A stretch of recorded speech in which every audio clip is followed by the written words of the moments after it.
Welcome back to our channel inside medical education. दोस्तों, आज की इस वीडियो में हम बात करेंगे स्प्लीन के स्ट्रक्चर और फंक्शन के बारे में। तो चलिए शुरू करते हैं।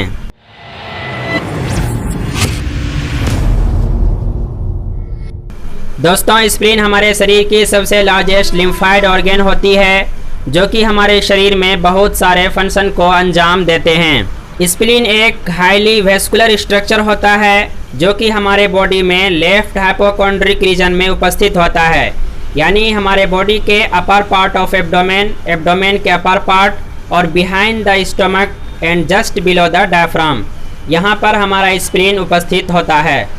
स्प्लीन दो लेयर से कवर्ड होते हैं। जो आउटर लेयर होता है वो सीरस कोट का बना होता है और जो इनर लेयर होता है वो फाइब्रोमस्कुलर कैप्सूल के बने होते हैं, और उसी फाइब्रोमस्कुलर कैप्सूल से स्ट्रक्चर निकलते हैं जिसे ट्राबेकुलाई और ट्राबेकुलर नेटवर्क कहते हैं। ये तीनों स्ट्रक्चर में collagen fibre, smooth muscles fibre और रेटिकुलर सेल्स पाए जाते हैं। इन दोनों लेयर के बाद स्प्लीन का जो पार्ट्स बचता है जिसे कहते हैं पैरेन्काइमल पार्ट ऑफ स्प्लीन, और उसे भी दो भागों में बांटा गया है, जैसे रेड पल्प और वाइट पल्प। स्प्लीन का जो रेड पल्प होता है उसमें वेनस साइनस की एंडिंग होती है और कई सारे स्ट्रक्चर होते हैं जैसे ब्लड सेल्स, मैक्रोफेज और मेसेनकाइमल सेल्स। ये तीनों तरह के सेल्स रेड पल्प में पाए जाते हैं। इसके बाद होता है वाइट पल्प। वाइट पल्प का जो स्ट्रक्चर होता है वो लिम्फॉइड टिश्यू से मिलते जुलते होते हैं, और वाइट पल्प में सेंट्रल आर्टरी होती है जो कि सराउंडेड होती है स्प्लेनिक कार्पसेल्स या मेलपिगियन कार्पसेल से। ये मेलपिगियन कार्पसेल्स लिम्फेटिक सीथ से बना होता है। इन लिम्फेटिक सीथ में लिम्फोसाइट्स और मोनोसाइट्स होते हैं। तो चलिए अब बात करते हैं कि प्लीहा या स्प्लीन के हमारे बॉडी में कौन कौन से कार्य होते हैं, यानी स्प्लीन हमारे बॉडी में कौन कौन से इम्पोर्टेंट फंक्शन को अंजाम देते हैं। दोस्तों, स्प्लीन का बहुत बड़ा फंक्शन है formation of blood cells. Embryonic life में स्प्लीन के द्वारा ही ब्लड सेल्स का फॉर्मेशन होता है।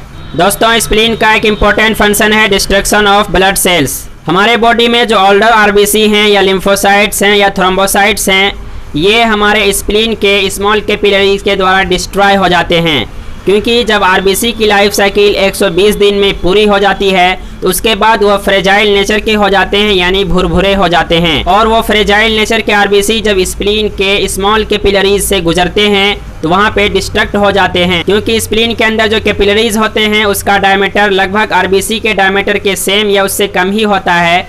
इसीलिए वो वहाँ पे सर्वाइव नहीं कर पाते हैं, बल्कि वहाँ पे डिस्ट्रक्ट हो जाते हैं, टूट जाते हैं।